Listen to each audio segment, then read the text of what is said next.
Hello दोस्तों, आज हम लोग देखेंगे सवाल नंबर 26।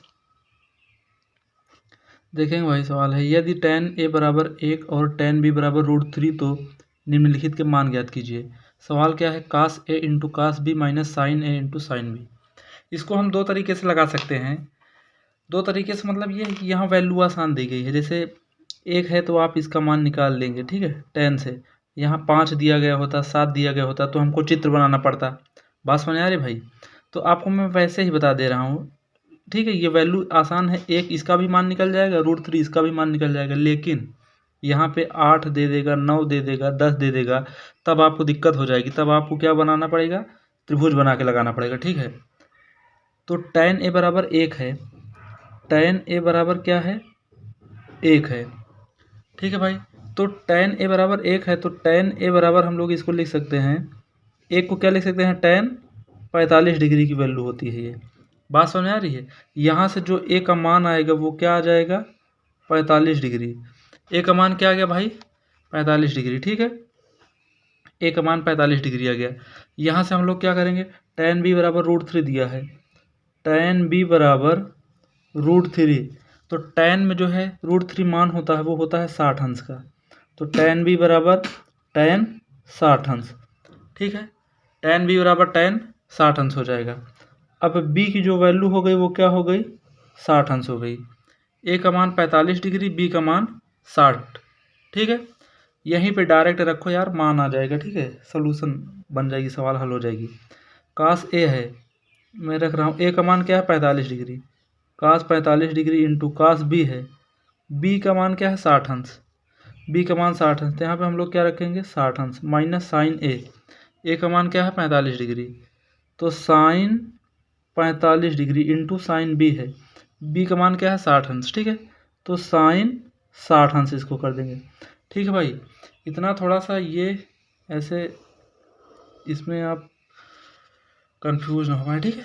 देखो अब क्या करना है, cos 45 अंश का मान क्या होता है, cos 45 अंश का मान होता है 1/√2 इंटू cos 60 अंश का मान होता है मेरे भाई 1/2 माइनस साइन 45।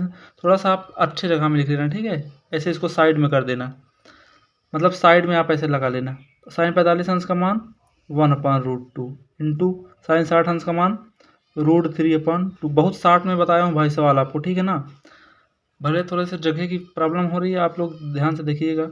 एक एक का गुणा करेंगे तो 1, 2 और √2 का गुणा करेंगे 2√2 हो जाएगा, माइनस का चिन्ह बीच में। √3 और 1 का गुणा करेंगे √3 हो जाएगा, 2 और √2 का गुणा करेंगे 2√2। बात समझ आ रही है? ये फोकस करना इस पे, ये मैं कर दे रहा हूँ इसको थोड़ा सा हाईलाइट।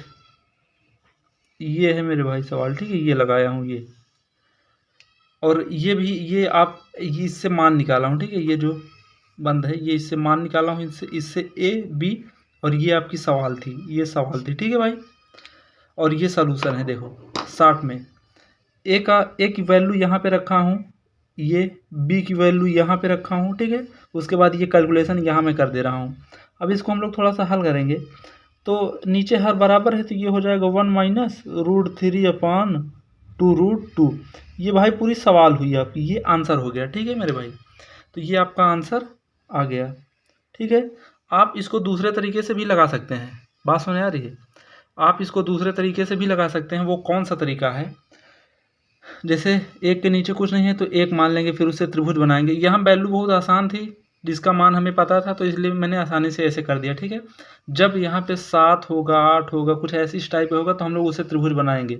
और त्रिभुज बनाना क्या है, जैसे यहाँ पे भी 5 होता तो ऐसे मैं 5 लिख देता, उसके नीचे 1 लिख देता, फिर tan थीटा बराबर लंब बटे आधार, लंब हो जाता ऊपर वाला, आधार हो जाता नीचे वाला, फिर इससे एक समकोण त्रिभुज बनाता है, यही सब, ठीक है।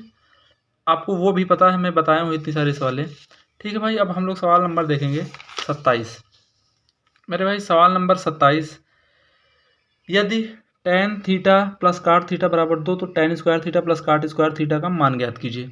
मेरे भाई देखेंगे, tan थीटा प्लस काट थीटा बराबर 2 दिया है, tan थीटा प्लस काट थीटा बराबर 2 दिया है। अब थोड़ा सा दिमाग लगाएंगे, देखो tan स्क्वायर प्लस काट स्क्वायर थीटा का मान पूछा है, ठीक है ना। tan square theta plus cos square theta का मान पूछा है, तो हम स्क्वायर कैसे आएगा, यहाँ पे लिख देंगे दोनों पक्षों का वर्ग करने पे। क्या करने पे?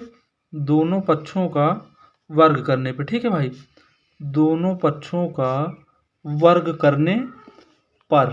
ठीक है मेरे भाई, दोनों पक्षों का वर्ग करेंगे तो ये हो जाएगा tan theta plus cot theta का होल स्क्वायर बराबर 2 का स्क्वायर।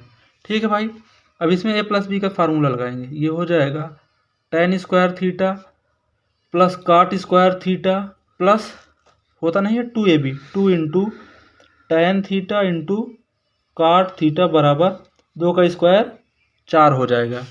सॉरी, आपको दिख नहीं रहा था ये। ठीक है, A square plus B square plus 2ab बराबर वो 2 का स्क्वायर। मेरे भाई एक बात यहाँ ध्यान दो, ये अब हम लोग ये पहले इसको लिख देंगे tan square theta plus cot square theta, इसकी वैल्यू 1 होती है मेरे भाई। ठीक है, तो यहाँ पे क्या हो जाएगा, खाली 2 बचेगा। 2 का 1 में गुणा करेंगे, वही बात हुई। मैं डायरेक्ट चाहता तो 2 भी लिख देता, लेकिन आपको थोड़ा सा दिक्कत ना हो। अब ये इसकी वैल्यू 1 कैसे यहाँ पे डायरेक्ट लिख दिया, यहाँ साइड में समझो। साइड में आप ये समझो कि tan theta into cot theta की वैल्यू 1 होती है, इतना समझ लो आप। ठीक है भाई ना, क्योंकि ये दोनों आपस में एक दूसरे के अपोजिट होते हैं। इसको आप लिख सकते हैं 1/cot थीटा, इसको लिख सकते हैं 1/cot थीटा, और ये cot थीटा पहले से है तो इसका गुणा होगा तो 1 बचा कि नहीं। ये सब बहुत बेसिक बातें हैं यार, ये सब आपको पता है। ठीक है, ये मैं लिख दे रहा हूँ tan square theta plus cot square theta plus 2 बराबर 4। आपको मेरे भाई वैल्यू चाहिए किसकी, tan square theta plus cot square theta की, तो इसको एक तरफ मैं कर दे रहा हूँ। देखो ये हो जाएगा tan square theta plus cot square theta बराबर 4। 2 उधर जाएगा, इधर प्लस में है तो बराबर उधर माइनस में हो जाएगा। अब 4 में से 2 गए 2, ये जो वैल्यू आई है वो आई है tan square theta plus cot square theta की। ठीक है मेरे भाई, आप लोग इसको 1-2 बार अच्छे से देख लीजिएगा। कोई भी आपको डाउट होती है तो आप हमसे कमेंट बॉक्स के माध्यम से ज़रूर पूछिएगा। ठीक है, वीडियो देखने के लिए बहुत बहुत धन्यवाद। कोई दिक्कत है, कुछ भी समस्या आपको होती है, आप कमेंट करिएगा।